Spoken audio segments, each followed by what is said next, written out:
ونستعينه ونستغفره ونؤمن به ونتوكل عليه ونعوذ بالله من شرور أنفسنا ومن سيئات أعمالنا من يهده الله فلا مضل له ومن يضلله فلا هادي له ونشهد أن سيدنا ومولانا محمدا عبده ورسوله وقال النبي صلى الله عليه وسلم بدأ الإسلام غريبا وسيعود كما بدأ. آج اس موقع پر ہم 15 اگست جنگ آزادی کے موقع پر 1947 سے پہلے کی تاریخ ہے، بڑی طویل تاریخ ہے، اور 1947 تک جن لوگوں نے اس جنگ عظیم کے اندر، جنگ آزادی کے اندر شرکت کی تھی، ان کا ذکر تذکرہ کر رہے ہیں.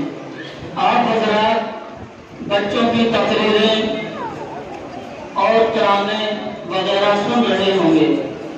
آپ نے بہت ساری باتیں سنی ہیں کہ کس طریقے سے ہمارا یہ پیارا ملک ہندوستان، جس کے اندر آج ہم آزادی کے ساتھ رہ رہے ہیں اور آزادی کے ساتھ ہی ہمیں رہنا بھی چاہیے، ہمیں ادھیکار ملنے بھی چاہیے، لیکن کچھ بیچ میں آپ نے کچھ اور بھی سنا ہوگا، پریشانیاں بھی آتی رہتی ہیں مسلمانوں کے اوپر، مدارس کے اوپر، مساجد کے اوپر. لیکن یہ مقصد ہمارا نہیں تھا.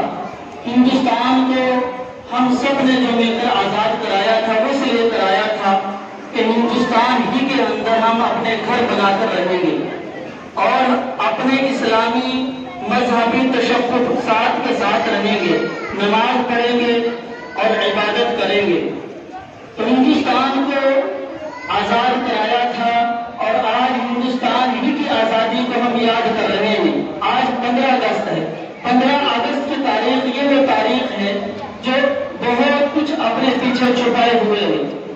میں تھوڑا سا وقت آپ کے بیچ میں لوں گا کیونکہ ہمارے درمیان مہمان خصوصی حضرت مولانا محمد شریف صاحب، استاد حدیث بیت العلوم پپلی مزرعہ موجود ہیں، اور مہمان خصوصی کے ہوتے ہوئے زیادہ وقت لینا مناسب نہیں ہے. آپ کا بھی بہت وقت لگ گیا ہے اور آپ اپنی مصروفیات کو چھوڑ کر آئے ہیں. آپ کا بھی میں شکر گزار ہوں کہ آپ اتنی دیر سے یہاں تشریف فرما ہے اور بڑے ادب احترام کے ساتھ بیٹھنا بھی چاہیے. ایک بات تو یہ ہے کہ یہ مسجد ہے اور مسجد اللہ کا گھر ہے، اور ایک بات یہ ہے کہ یہ تاریخ کافی دنوں کے بعد آتی ہے. اس کے اندر جتنی باتیں بھی سنی جائیں بڑے دھیان کے ساتھ، توجہ کے ساتھ، خاموشی کے ساتھ سننی چاہیے. جتنے بھی ادھر ادھر دیکھ رہے ہیں وہ خاموش ہو جائے، بڑے دھیان سے سنیں. میں تھوڑی سی بات آپ کو بتاؤں گا، بڑے دھیان سے سنیں. علماء نے، بزرگان دین نے، اکابرین نے بھی اس کے اندر حصہ لیا تھا. یہ جو مدارس ہیں، جتنے مدرسے ہیں، قرآن حدیث پڑھائی جاتی ہے، ان کے بڑے لوگوں نے جب سے مدرسے شروع ہوئے ہیں، ان لوگوں نے بھی جنگ آزادی کے اندر حصہ لیا تھا اور بڑے پیمانے پر لیا تھا. ٹیپو سلطان کا ذکر تو آپ نے سن لیا. میں وہ نام آپ کو گنواؤں گا جن کے نام آپ نے ابھی تک نہیں سنے. ٹیپو سلطان نے، حیدر علی نے 4 جنگیں لڑی، 4 لڑائیاں لڑی. اس کے بعد میں مختصراً آپ کو یہ بتاؤں گا کہ ان کی شہادت کے بعد شاہ ولی اللہ محدث دہلوی، شاہ عبدالعزیز محدث دہلوی، شاہ اسحاق محدث دہلوی رحمہم اللہ عنہ، ان لوگوں نے اس کے بعد میں یہ ہندوستان کی جو جنگ آزادی تھی اس کو سنبھالا. اور اس وقت تک ایک بڑی تعداد قتل کی جا چکی تھی. ہندوستان کے اندر بڑے پیمانے پر قتل و غارت گری چل رہی تھی اور ہندوستان کے اندر انگریزوں کا تسلط اور قبضہ بڑی تیزی سے چل رہا تھا. انگریزوں نے یہ سمجھ لیا تھا کہ ٹیپو سلطان کو شہید کرنے کے بعد اب ہم آرام سے پنجہ جمائیں گے اور ہندوستان ہمارا ہوگا.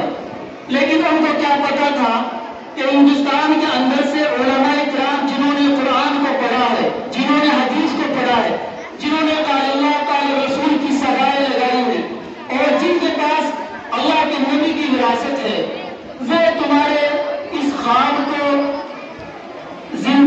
حاضر نہیں ہونے دیں گے، مٹی میں ملائیں گے۔ ان کو یہ خیال نہیں تھا، کیونکہ ان کے سامنے بڑے باز اور مرد مجاہد جو موجود تھے ٹیپو سلطان تھے۔ ٹیپو سلطان کی شہادت کے بعد انہوں نے یہ سمجھ لیا تھا، لیکن 1857 آپ نے بڑا مشہور سنا ہوگا 1857 کی جنگ اتنی بڑی جنگ ہے اور علماء نے اتنا بڑا بیڑا اٹھایا تھا اور اتنی کوششیں کی تھی۔ اگر آپ وقت نکال کر سنیں گے، یہ پورا وقت نہیں، بہت سارا وقت چاہیے اس کے لیے، اگر وقت نکال کر سنیں گے تو آپ بیدار ہوں گے، حقیقت میں آپ بیدار ہوں گے اور جاگ جائیں گے۔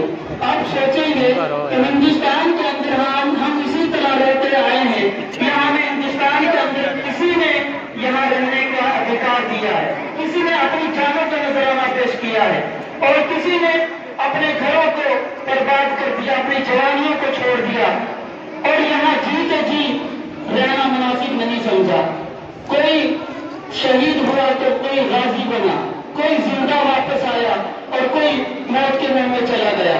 1857 کے اندر سب سے پہلا نام مولانا قاسم نانوتوی کا لکھا ہے تاریخ کے اندر، کیونکہ علم کے تعلق سے الگ الگ تاریخیں رقم کی ہوئے علماء نے۔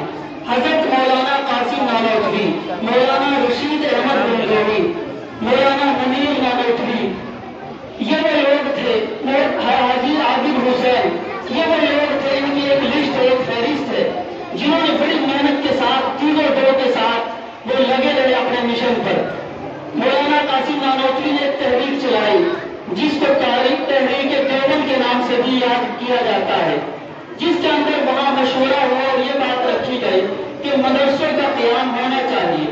جب علم ہوگا اسی وقت شہادت کے بارے میں پتا ہوگا، اسی وقت اپنے دشمن کی پہچان ہوگی، اور جب علم نہیں ہوگا تو بزدلی ہوگی۔ جب آدمی کے پاس کسی بھی چیز کا علم ہوتا ہے اسی کے بعد اس کے پاس شجاعت، بہادری، ولولہ، شوق، یہ باتیں سب بات کی ہے۔ سب سے پہلے علم کا ہونا ضروری ہے۔ العلم نور، علم نور ہے۔ حضرت مولانا قاسم نانوتوی نے اور حاجی عابد حسین نے، مولانا منیر نانوتوی نے، مولانا رشید احمد گنگوہی وغیرہ حضرات نے یہ تہیہ کیا کہ مدرسے کا قیام کیا جائے۔ دارالعلوم دیوبند کا جو قیام ہوا اس کی یہ تاریخ ہے۔ مسجد چھکا کے سہن میں بیٹھ کر یہ مشورہ ہوا کہ یہاں مدرسہ قائم کیا جائے۔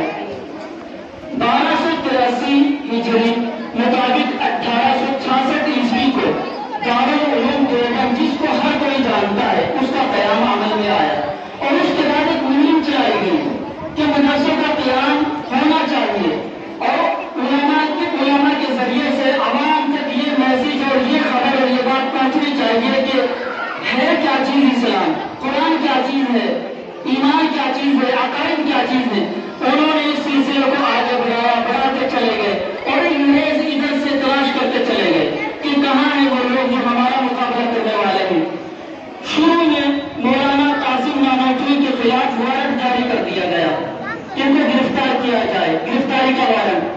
مولانا قاسم نانوتوی کو انگریز گرفتار نہ کر سکا، ان کو ایک موقع پہ گولی لگ گئی اور گولی لگنے کے بعد 1880 عیسوی کے اندر وہ شہید ہو گئے اور وہ دیوبند کے اندر قاسمی قبرستان ہے وہاں دفن کیے گئے۔ اس کے بعد میں جو اس کے کارواں کے رواں تھے، حاجی امداد اللہ، جو مشہور کار تھے، انہوں نے یہ بھانپ لیا کہ ہندوستان کے اندر اپنے مشن کو اور اپنی اس تجویز کو، اپنی باتوں کو آگے بڑھانا بڑا مشکل ہو گیا ہے۔ انہوں نے ہندوستان چھوڑنے کا تہیہ کر لیا اور وہ مکہ مکرمہ چلے گئے۔ مکہ مکرمہ تک کیسے گئے وہ ایک تفصیلی موضوع ہے کہ دن کے اندر وہ چھپتے تھے، رات کو چلتے تھے، اس پہ ایک تفصیلی گفتگو کی ضرورت ہے۔ تو وہاں چلے گئے اور وہاں بھی اسی طرح سے نہیں بیٹھے مکہ کے اندر، وہاں سے اپنے مریدین اور اپنے متوسلین سے رابطہ رکھے ہوئے تھے اور وہ ان سے باتیں کرتے تھے اور ان کو فیض پہنچاتے تھے اور ان کو باتیں بتاتے تھے۔ اس کے بعد میں کیا ہوا، 1899 میں ان کی بھی وفات ہوئی، ان کی بھی شہادت ہوئی۔ اس کو بھی ایک تفصیلی بات کی ضرورت ہے۔ مولانا رشید احمد گنگوہی، ان کو بھی انگریز نے گرفتار کر لیا کیونکہ انگریز ہر وقت چاہتا تھا کہ کوئی عالم